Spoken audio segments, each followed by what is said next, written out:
ಎರಡನೇ ಶ್ಲೋಕ ನೋಡ್ರಿ, ಎರಡನೇ ಸೂತ್ರ ಹೆಂಗದ ನೋಡ್ರಿ. ತದಾ ದೃಷ್ಟ ಸ್ವರೂಪೇ ಅವಸ್ಥಾನಂ. ಓಕೆ, ತದಾ ಅಂತಂದ್ರ ಆ ಹಿಂದ್ಗಡೆ ಇರ್ತಕ್ಕಂಥ ಆ ವರ್ಡ್ನ ತಗೊಂಡು ಮುಂದಕ್ಕೆ ಬರ್ತಾ ಇದ್ದಾರೆ. ತದಾ ಅಂತಂದ್ರೆ ಆಗಲೇ ಏನ್ ಹೇಳಿದ್ವಿ, ಯೋಗ ಚಿತ್ತ ವೃತ್ತಿ ನಿರೋಧ. ಹಾಗಾದ್ರೆ ಚಿತ್ತದಲ್ಲಿ ಆಗ್ತಕ್ಕಂಥ ವೃತ್ತಿಗಳನ್ನ ನಿಲ್ಲಿಸಿದ್ವಿ.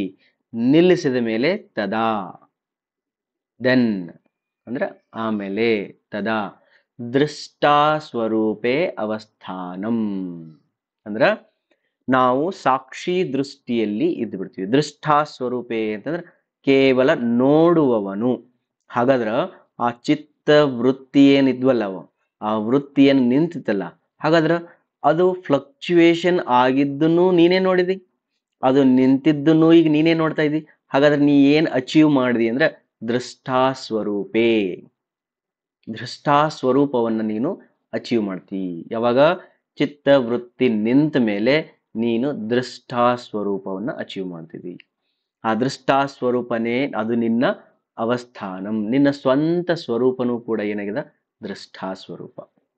ಎಷ್ಟು ಚೆನ್ನಾಗಿದೆ ನೋಡು. ಈಗ ಹೆಂಗಿರ್ಬೇಕು ನಾವಂದ್ರ, ಸಿಟ್ಟಿಗೆ ಎದ್ರಿ ಹೇಳ್ರಿ, ಬಟ್ ನಾನು ಸಿಟ್ಟನ್ನು ನೋಡ್ತಾ ಇದ್ದೀನಿ, ಶಾಂತವನ್ನು ನೋಡ್ತಾ ಇದ್ದೇನೆ, ಬಿ ಪಿಯನ್ನು ನೋಡ್ತಾ ಇದ್ದೇನೆ, ಶುಗರ್ ಅನ್ನು ನೋಡ್ತಾ ಇದ್ದೇನೆ, ಆಮೇಲೆ ಸೈಲೆಂಟ್ ಅನ್ನು ನೋಡ್ತಾ ಇದ್ದೀನಿ, ಆಧ್ಯಾತ್ಮವನ್ನು ನೋಡ್ತಾ ಇದ್ದೇನೆ, ಶಾಂತತೆಯನ್ನು ಪ್ರಸನ್ನತೆಯನ್ನು ನೋಡ್ತಾ ಇದ್ದೇನೆ, ಗೊಂದಲವನ್ನು ನೋಡ್ತಾ ಇದ್ದೇನೆ. ನೋಡುವವನು ನಾನು, ಆ ಗೊಂದಲಗಳು ನಾನಲ್ಲ. ಸಿಟ್ಟಿಗೆ ಹೇಳಿದ್ದೇನೆ ನಾನಲ್ಲ, ಸಿಟ್ಟಾಗಿ ಎದ್ದಿದ್ದನ್ನು ನೋಡುವವನು ನಾನು. ಇದಕ್ಕೆ ಬೆಸ್ಟ್ ಎಕ್ಸಾಂಪಲ್ ಅಂತಂದ್ರೆ, ನಿಮ್ಗೊಂದು ಭಾಳ ಡೀಪ್ ಆಗಿ ಡಿಸ್ಕಸ್ ಮಾಡ್ರಿ. ಒಳಗಡೆ ತಗೊಳ್ರಿ. ಏನಂದ್ರ, ನೀವು ಮಲ್ಕೊಂಡಿರ್ತೀರಿ, ಓಕೆ ಮಲ್ಕೊಂಡಿದ್ರಿ, ಬೆಳಗ್ಗೆ ಎದ್ದೇಳ್ತೀರಿ, ಓಕೆ ಎದ್ರಿ. ಎದ್ಮೇಲೆ ನಾನು ನಿಮ್ಗೊಂದು ಕ್ವಶನ್ ಕೇಳ್ತೀನಿ, ಏನಂತ, ಕನ್ಸ್ ಕಂಡ್ರೇನ್ರಿ ಅಂತ. ಹಾ ಸರ್ ಕಂಡೆ. ಓಕೆ, ಅದು ಏನದು, ಮಾಡ್ಯುಲೇಷನ್ಸ್. ನಿನ್ನ ಮನಸ್ಸು ರಾತ್ರಿ ರೆಸ್ಟ್ ಮಾಡಿಲ್ಲ, ಅದು ಕನಸು ಕಾಣಕತ್ತಿತ್ತು. ಓಕೆ, ಕನಸು ಕಾಣೋದ್ರೊಳಗೆ ನೀವಿದ್ರೆ ಅಂತ, ಹಾ ಇದ್ದೀರಿ. ನಿಮ್ಮನ್ನ ನೀವು ಕನಸಲ್ಲಿ ನೋಡ್ತಾ ಇದ್ರಿ, ಹೌದು. ನಿಮ್ಮನ್ನ ನೀವು ಓಡಾಡೋದು, ತಿರುಗಾಡೋದು, ಅಡ್ಡಾಡೋದು, ಇದೆಲ್ಲ ಮಾತಾಡೋದು, ಕನಸಿನಲ್ಲಿ ಆಗತಕ್ಕಂತ ಎಲ್ಲಾ ನಿಮ್ಮ ಮಾಡ್ಯುಲೇಷನ್ಸ್ ಗಳನ್ನ ನೀವು ಕುಂತು ನೋಡಕತ್ತೀರಿ. ಹಂಗಾರೆ ಮಕ್ಕೊಂಡವ್ರ ಯಾರು? ಮಲ್ಕೊಂಡಿಲ್ಲ ನೀವು, ಮಲ್ಕೊಂಡಿಲ್ಲ. ಏನ್ ನೋಡಿದ್ರಿ? ಕನಸನ್ನ ನೋಡ್ತಾ ಇದ್ದೀರಿ, ನೋಡ್ತಾ, ದೃಷ್ಟ ನೋಡ್ತಾ ಇದ್ದೀರಿ. ಓಕೆ, ಇವತ್ತು ನೋಡಿದ್ರಪ್ಪ, ಮರ್ದಿನ ಬಂದ್ ಮತ್ತೊಂದು ಕ್ವಶನ್ ಕೇಳ್ತೀನಿ, ಸರ್ ಇವತ್ತು ಕನಸು ಬಿದ್ದಿತ್ತೇನ್ರಿ? ಇವತ್ತು ಕನಸು ಬಿದ್ದಿದ್ದಿಲ್ರಿ. ಹಾ, ಒಂದು ಕನಸು ಬಿದ್ದಿದ್ದಿಲ್ರಿ ಸರ್? ಇಲ್ರಿ. ನೀವು ಮಲ್ಕೊಂಡಿದ್ರಿ? ಹಾ ಸರ್ ನಾ ಮಲ್ಕೊಂಡಿದ್ದೆ. ಬಟ್ ಮಲ್ಕೊಂಡಿದ್ರೆ ನಿಮ್ಗೆ ಕನಸು ಬಿದ್ದಿದ್ದಿಲ್ಲ? ಬಿದ್ದಿದ್ದಿಲ್ರಿ. ಹೆಂಗ್ ಗೊತ್ತಾಯ್ತು ನಿಮಗೆ ಕನಸು ಬಿದ್ದಿಲ್ಲ ಅಂತ? ನಿಮಗೆ ಹೆಂಗ್ ಗೊತ್ತಾಯ್ತು? ನೀವು ಮಲ್ಕೊಂಡಿದ್ರಿ, ನಿಮ್ಮ ಮನೆಯೊಳಗಡೆ ಏನೆಲ್ಲ ಆಗ್ತಿತ್ತು ಅದು ನಿಮಗೆ ಗೊತ್ತಿಲ್ಲ, ಯಾಕಂದ್ರೆ ನೀವು ಮಲ್ಕೊಂಡಿದ್ರಿ. ಹಂಗ ನಿಮ್ಮ ಮನಸ್ಸಲ್ಲಿ ಕನಸು ಬಂದಿಲ್ಲ ಅನ್ನೋದನ್ನು ನೀವು ನೋಡ್ತಾನೆ ಕುಂತೀರಿ. ಹಂಗಂದ್ರ ಮಲ್ಕೊಂಡಿಲ್ಲ ನೀವು. ಹಾ ಸರ್ 5 ನಿಮಿಷ ಕನಸು ಬಿದ್ದಿತ್ರಿ, ಆಮೇಲೆ ನಿದ್ದೆ ಎತ್ತಿತ್ರಿ, ಅಥವಾ ಮಲ್ಕೊಂಡ ತಕ್ಷಣ ನಿದ್ದೆ ಎತ್ತಿತ್ರಿ, ನಿದ್ದೆ ಮುಗೀತ್ರಿ. ಇವೆಲ್ಲವನ್ನ ಯಾರೋ ಒಬ್ಬ ನೋಡ್ತಾ ಇದ್ದಾನ. ಅವನು ನಿದ್ದೆ ಮಾಡ್ತಾ ಇದ್ದಾನೆ, ನಿದ್ದೆ ಇಲ್ಲ, ಕನಸು ಬಿತ್ತು, ಕೆಟ್ಟ ಕನಸು ಬಿತ್ತು, ಬಂದಾವ, ಥಂಡಿ ಹಿಡಿತಾ ಇದೆ, ಒಚ್ಕೊಳ್ಬೇಕು, ಟೈಮ್ ಆಯ್ತು, ನಿದ್ದೆ ಮುಗೀತು, ನಿದ್ದೆ ಹತ್ತಿತು. ಇದೆಲ್ಲದನ್ನ ಯಾರೋ ಒಬ್ಬ ದೃಷ್ಟ ನೋಡ್ತಾ ಇದ್ದಾನ. ಅವನು ನೋಡುವನು ದೂರ ಇದ್ದಾನ. ಬಟ್ ಮೈಂಡ್ ಅಲ್ಲಿ ಏನಾಗ್ತಿದಾವ? ಮಾಡ್ಯುಲೇಷನ್ಸ್, ವೃತ್ತಿಗಳಾಗ್ತಾ ಇದಾವ. ಹಂಗಾದ್ರೆ ಯೋಗ ಏನ್ ಹೇಳ್ಕೊಡ್ತದ ಅಂತಂದ್ರೆ, ನಿನ್ನ ಜೀವನದಲ್ಲಿ ಎಷ್ಟಾದ್ರೂ ವೃತ್ತಿಗಳು ಬರ್ಲಿಪ್ಪ, ಚಿತ್ತದಲ್ಲಿ ಅಷ್ಟೇ ಅಂತಲ್ಲ, ಚಿತ್ತದಿಂದ ಮತ್ತೆ ಆಮೇಲೆ ಭೌತಿಕವಾಗಿನೂ ವೃತ್ತಿಗಳು ಬರ್ತಾವ. ಚಿತ್ತದಲ್ಲಿ ಫಸ್ಟ್ ವೃತ್ತಿ ಬರ್ತದ, ಮಾಡ್ಯುಲೇಷನ್ಸ್ ಬರ್ತದ, ಅದಾದ್ಮೇಲೆ ಭೌತಿಕವಾಗಿ ಮಾಡ್ಯುಲೇಷನ್ಸ್ ಬರ್ತದೆ. ಅವ್ರ ಮೇಲೆ ನನಗೆ ಸಿಟ್ಟು ಬರಾಕತೈತಿ. ಚಿತ್ತದಲ್ಲಿ ಸಿಟ್ಟು ಬರಾಕತ್ತದ. ಅವ್ರು ಎದುರಿಗೆ ಬಂದ್ರು ಅನ್ ತಗೊಂಡು ಹೋಗುದು ಬಿಟ್ಟೆ, ಭೌತಿಕವಾಗಿನೂ ಕೂಡ ಸಿಟ್ಟು ಬಂತು. ಬಟ್ ಇವೆರಡು ನಾ ಏನ್ ಮಾಡಕತ್ತೀನಿ, ನೋಡ್ತಾ ಇದ್ದೀನಿ. ಈ ಸ್ಥಿತಿಯನ್ನ ನೀನು ಪಡಿತೀಯ. ಯಾವ್ದ್ರ ಮೂಲಕ? ಯೋಗದ ಮೂಲಕ ಈ ಸ್ಥಿತಿಯನ್ನು ಪಡಿತೀಯ. ಹಾಗಾದ್ರೆ ಏನಾಗೋಣ, ದೃಷ್ಟಾ ಸ್ವರೂಪೇ ಅವಸ್ಥಾನಂ ತದಾ, ಯಾವಾಗ? ನಿರೋಧ ಆದ್ಮೇಲೆ, ಚಿತ್ತ ವೃತ್ತಿ ನಿಂತ ಮೇಲೆ ನಿನ್ನಲ್ಲಿ ಒಂದು ದೃಷ್ಟಾ ಸ್ವರೂಪ ಅವಸ್ಥಾನಂ, ಆ ಸ್ಥಿತಿ ನಿನಗೆ ಸಿಕ್ಬಿಡ್ತದ. ಎಷ್ಟು ಚಂದ ಐತಲ್ಲ. ಎರಡೇ ಸ್ಟೇಟ್ಮೆಂಟ್ ಅಲ್ಲಿ ಲೈಫ್ನ ಹೇಳ್ಬಿಟ್ರು ಅವ್ರು. ಮೈಂಡ್ ಮಾಡ್ಯುಲೇಷನ್ಸ್ ಎಲ್ಲವನ್ನು ಮುಗಿಸೇ ಬಿಟ್ರು ಅವ್ರು. ಅಂಡರ್ಸ್ಟ್ಯಾಂಡ್? ಬಹಳ ಮಜಾ ಅದಾವ.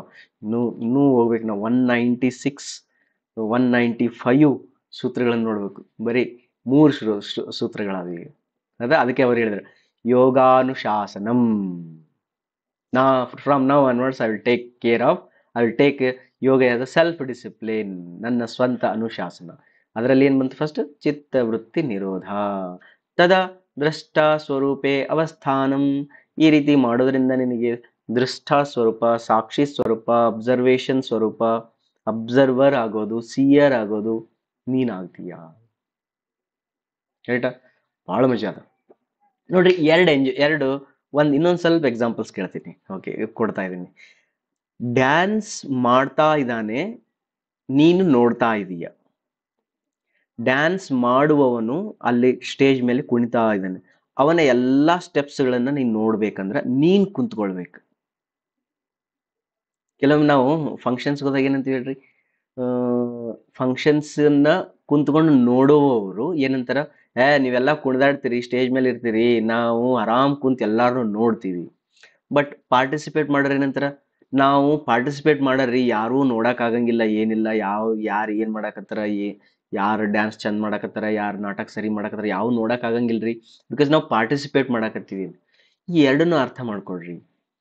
ಪಾರ್ಟಿಸಿಪೇಟ್ ಮಾಡಿದ್ರೆ you can not watch, you can not get entertainment, you have to sit and see the entertainment. ನೀನೇ ಅಭಿನಯ ಮಾಡ್ತಾ ಇದ್ದಿ ಅಂದ್ರ ನಾಟಕದಲ್ಲಿ ನೀನ್ ಕೇವಲ ನಿನ್ನ ಅಷ್ಟು ನೋಡ್ಕೋಬಹುದು, ಆ ಸೀನ್ರಿ ನೋಡ್ಬೋದು, ಬಟ್ ಎಲ್ಲದನ್ನು ನೋಡಕ್ಕಾಗಲ್ಲ. ಬಟ್ ನೀನ್ ವ್ಯೂವರ್ ಆಗಿದ್ದಿ ಅಂದ್ರೆ, ಸಿಯರ್ ಆಗಿದ್ದಿ ಅಂದ್ರೆ, ಅಬ್ಸರ್ವರ್ ಆಗಿದ್ದಿ, ದೃಷ್ಟ ಆಗಿದ್ದಿ, ಸಾಕ್ಷಿ ಆಗಿದ್ದಿ ಅಂದ್ರೆ ಒಂದ್ ಕಡೆ ಕುಂತ್ಕೊಂಡು ಎಲ್ಲಾ ನಾಟಕವನ್ನ ನೋಡ್ಬೋದು. ಹಾಗ ನಾಟಕ ನೋಡೋದ್ರಲ್ಲಿ ಎಂಜಾಯ್ಮೆಂಟ್ ಜಾಸ್ತಿ ಅದ. ಅಂಡರ್ಸ್ಟುಡ? ದಟ್ಸ್ ವೈ ನಾವೇನ್ ಮಾಡ್ಬೇಕಂತಂದ್ರ ದೃಷ್ಟಾ ಸ್ವರೂಪವನ್ನ ಅರ್ಥ ಮಾಡ್ಕೊಳ್ಬೇಕು. ಓಕೆ, ಅದೇನ್ ಹೇಳ್ತಾ ಇದ್ದೆ ನಾನು? ಡ್ಯಾನ್ಸ್ ಮಾಡ್ತಾ ಇದ್ದಾನೆ ಅಂತಂದ್ರ ಮಾಡುವವನು ತನ್ನಂತ ನೋಡ್ಕೊಳಕ್ಕಾಗಲ್ಲ, ಬಿಕಾಸ್ ಅವನು ಪರ್ಫಾರ್ಮ್ ಮಾಡ್ತಾ ಇದ್ದಾನ. ಬಟ್ ನೋಡುವವನು ಮಾತ್ರ ಅವನನ್ನು ಕುಂತ್ಕೊಂಡವನು ಮಾತ್ರ ಅವನನ್ನು ನೋಡ್ಬೋದು. ಬಟ್ ನೀವು ಅವ್ನು ನೋಡ್ಬೇಕಾದ್ರೆ ನೀನ್ ಶಾಂತ ಆಗ್ಬೇಕು. ನೀ ಶಾಂತ ಆದಾಗ ಮಾತ್ರ ಅವನ ಎಲ್ಲಾ ಮೂವ್ಗಳು ತಿಳಿತಾವ. ಹಂಗೆ ಆತ್ಮನು ಕೂಡ ಮನಸ್ಸಿನ ಪ್ರತಿಯೊಂದು ಮೂವ್ಸ್ಗಳನ್ನ, ಅದು ಫ್ಯೂಚರ್ ಮೂವ್ಸ್ ಇರ್ಬೋದು, ಪಾಸ್ಟ್ ಮೂವ್ಸ್ ಇರ್ಬೋದು, ಪ್ರೆಸೆಂಟ್ ಮೂವ್ಸ್ ಇರ್ಬೋದು, ಪ್ರತಿಯೊಂದನ್ನು ನೋಡ್ಬೇಕಾದ್ರೆ ಆತ್ಮ ಅಥವಾ ಚಿತ್ತ ಶಾಂತ ಆಗ್ಬೇಕು, ಸೈಲೆಂಟ್ ಆಗ್ಬೇಕು, ನಾನು ದೃಷ್ಟ ಆಗ್ಬೇಕು. ದೃಷ್ಟ ಆದಾಗ ಎಲ್ಲವನ್ನೂ ಕೂಡ ಸರಿಯಾದ ಪ್ರಮಾಣದಲ್ಲಿ ನೋಡಬಹುದು. ಆಧ್ಯಾತ್ಮದ ಉನ್ನತ ಅಭ್ಯಾಸ, ಉನ್ನತ ಸಾಧನೆ ಅಂದ್ರೇನೆ ದೃಷ್ಟಾ ಸ್ವರೂಪ ಅವಸ್ಥಾನಂ. ಇದೇನ್ ಸ್ಟೇಟ್ಮೆಂಟ್ ಹೇಳ್ಯಾರಲ್ಲ, ಇದೇ ಆಧ್ಯಾತ್ಮದ ಉನ್ನತ ಗುರಿ. ಆ ಮೊದಲನೇದನ್ನು ಗುರಿನೇ ಚಿತ್ತ ವೃತ್ತಿ ನಿರೋಧ. ನಿಂದ್ರಿಸ್ರಿ, ಮಾಡ್ಯುಲೇಷನ್ಸ್ ನ ನಿಂದ್ರಿಸಿದ ತಕ್ಷಣ ನಿಮ್ಗೆ ಏನ್ ಸಿಗ್ತದ? ತದಾ ದೃಷ್ಟ ಸ್ವರೂಪೇ ಅವಸ್ಥಾನಂ. ನಿಂತು ಬಿಡ. ಮಸ್ತ್ ಐತಿಲ್ಲ? ಓಕೆ, ಪ್ರಾಕ್ಟೀಸ್ ಮಾಡ್ರಿ. ಹೆಂಗ್ ಪ್ರಾಕ್ಟೀಸ್ ಮಾಡ್ರಿ? ಮನಸ್ಸಲ್ಲಿ ಆಗ್ತಕ್ಕಂಥ ಎಲ್ಲಾ ಮಾಡ್ಯುಲೇಷನ್ಸ್ಗಳನ್ನ ನೋಡ್ರಿ ಅಷ್ಟೇ. ಡೋಂಟ್ ಕಂಟ್ರೋಲ್ ಎಟ್ ಆಲ್, ಸುಮ್ಮ ನೋಡ್ರಿ